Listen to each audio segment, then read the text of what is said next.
Good morning, good afternoon, and good evening, ladies and gentlemen. This is Vincent Tan speaking. This time, I'm going to share you the introduction about condensing unit. We call it Unix.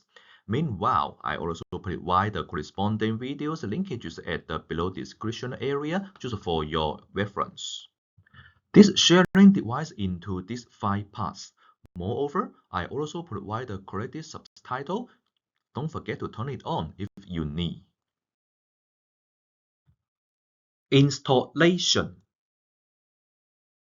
For the indoor air handler, it's very convenient to install, which means you can select either it is horizontal or vertical.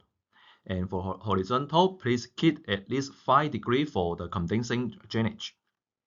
Besides, you can also choose from the default upflow, just like this one, and change it to be the downflow, just applying this downflow kit.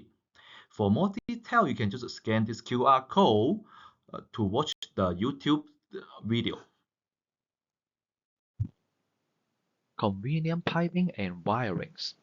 After you connect the piping between the outdoor unit and the indoor unit, either it is air handler or the A coil, then you need to do the wiring, which is 24-volt control from the outdoor unit to indoor unit, then to the any third-party thermostat.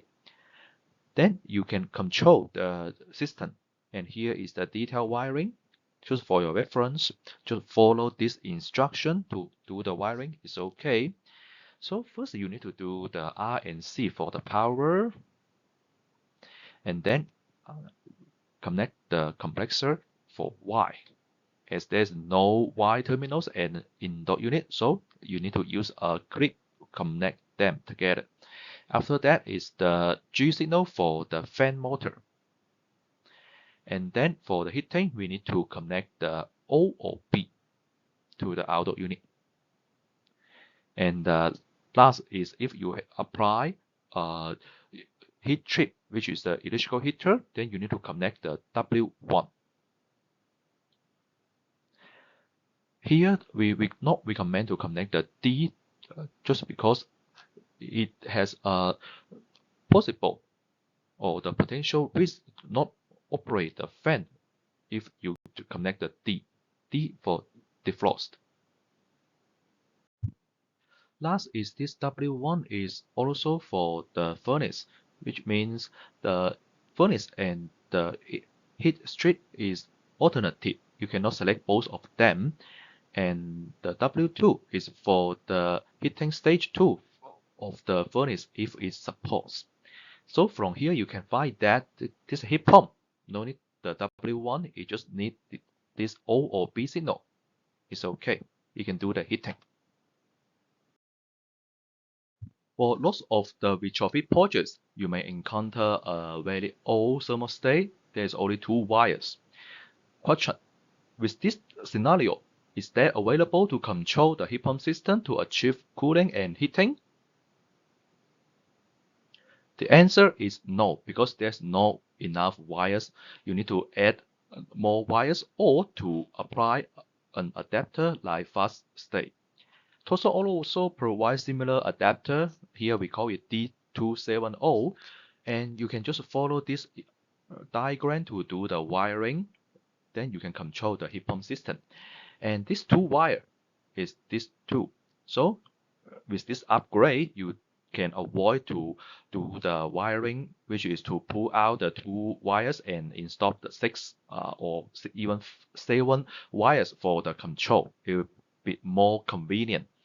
And also for this upgrade, you can also achieve the cooling and heating, and even for the deep fill, and which I will talk about in the next chapter. And also for this upgrade, it is very easy for heat pump control, and also it can reduce your labor cost. This slide is the piping restriction, which means when you connect the copper tube between the outdoor unit and the indoor, either it is A coil or the air handler, then we just restrict the total piping length and also the max height drop. Within this value, you are allowed to adjust this piping. no matter it is go up or go down. And also here we state the standard piping. That means when we claim the performance and also the capacity, how long is the piping. And also there is a pre-charge value within about 30 feet. You don't need to charge any refrigerant.